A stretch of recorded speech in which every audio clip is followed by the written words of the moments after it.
இந்த பாருங்க எறா எடுத்திருக்கேன். இதுக்கு வந்து இந்த எறாக்கு தேவையான உப்பு போட்டுக்கலாம்.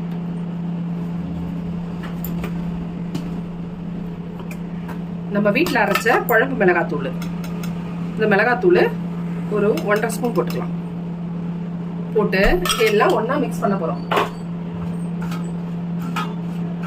கொஞ்சம் தண்ணி விட்டு மிக்ஸ் பண்ணிக்கங்க.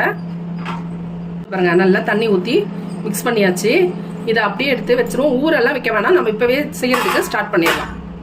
பாருங்க தவாவில் வந்து எண்ணெய் ஊற்றியாச்சு. எண்ணெய் வந்து சூடாக ஏறிடுச்சு. இப்போ நம்ம இந்த எறா மசாலா போட்டு வச்சுருக்கோம் இல்லையா, இந்த எறாவை ஒன்று ஒன்றா எடுத்து வச்சுக்கலாம். ஒன்று ஒன்றா எடுத்து வைங்க, அப்படியே கொட்டிடாதீங்க. வந்து ஃப்ரை ஆகிடுச்சு. நம்ம இன்னொரு பக்கம் திருப்பி போட்டுக்கலாம். இப்போ பாருங்க எறா வறுத்தாச்சு. இப்போ எறாவை எடுத்துக்கலாம். பாருங்க நல்லா ஒரு பெரிய வெங்காயம் நீட்டாக மெல்லிசாக கட் பண்ணி வச்சுருக்கேன்.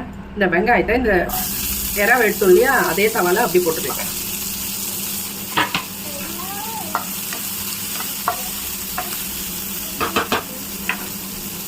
இது பாருங்க வெங்காயம் வந்து சும்மா லேசாக வதங்கினா போதும். கொஞ்சம் கருவேப்பிலை போட்டுக்கலாம். இந்த வெங்காயத்துக்கு தேவையான உப்பு போட்டுக்கலாம். நம்ம எறாக்கு மட்டும்தானே உப்பு போட்டிருக்கோம். இப்போ வெங்காயத்துக்கு தேவையான உப்பு போட்டுக்கலாம். அவ்வளோதான். லேசாக வதக்கிட்டு இந்த எறா வெட்டு இதில் கொட்டிக்கலாம். இந்த எறா வச்சு இந்த வெங்காயத்தை வச்சுட்டு நம்ம நல்லா சாப்பிட்டு முடிச்சிடலாம். பாருங்க அவ்வளோ டேஸ்ட்டாக இருக்கும் அந்த வெங்காயம் அந்த எறாவும் சேர்ந்து. கடைசியாக கொஞ்சமாக கொத்தமல்லி, இந்த கொத்தமல்லி வந்து போட்டுட்டு ஆஃப் பண்ணிடணும். இந்த கொத்தமல்லி தான் அவ்வளோ, கொத்தமல்லியும் வெங்காயமும் அவ்வளோ வாசனையும் கொடுக்கும் இந்த எறாக்கு. செஞ்சு பாருங்க, எப்படி இருந்ததுன்னு கமெண்ட் பண்ணுங்க. அவ்வளோதான், ரெடி ஆயிடுச்சு. பசங்களுக்குலாம் ரொம்ப பிடிக்குது இந்த ஃப்ரை. நான் வீட்டில் அடிக்கடி செய்வேன். நீங்கள் ஒரே ஒரு முறை பசங்களுக்கு இந்த மாதிரி செஞ்சு கொடுங்க. இது பாருங்க வெங்காயம் வந்து சும்மா லேசாக வதங்கினா போதும். கொஞ்சம் கருவேப்பிலை போட்டுக்கலாம்.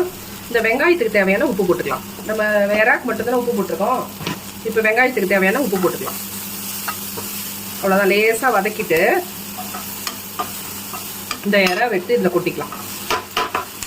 இந்த எறா வச்சு இந்த வெங்காயத்தை வச்சுட்டு நம்ம நல்லா சாப்பிட்டு முடிச்சிடலாம். பாருங்க அவ்வளோ டேஸ்ட்டாக இருக்கும் அந்த வெங்காயம் அந்த எறாவும் சேர்ந்து.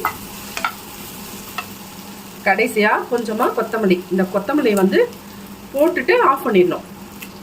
இந்த கொத்தமல்லி தான் அவ்வளோ, கொத்தமல்லியும் வெங்காயமும் அவ்வளோ வாசனையும் கொடுக்கும் இந்த எறாக்கு. செஞ்சு பாருங்க, எப்படி இருந்ததுன்னு கமெண்ட் பண்ணுங்க. அவ்வளோதான், ரெடி ஆயிடுச்சு. பசங்களுக்குலாம் ரொம்ப பிடிக்குது இந்த ஃப்ரை. நான் வீட்டில் அடிக்கடி செய்வேன். நீங்கள் ஒரே ஒரு முறை பசங்களுக்கு இந்த மாதிரி செஞ்சு கொடுங்க.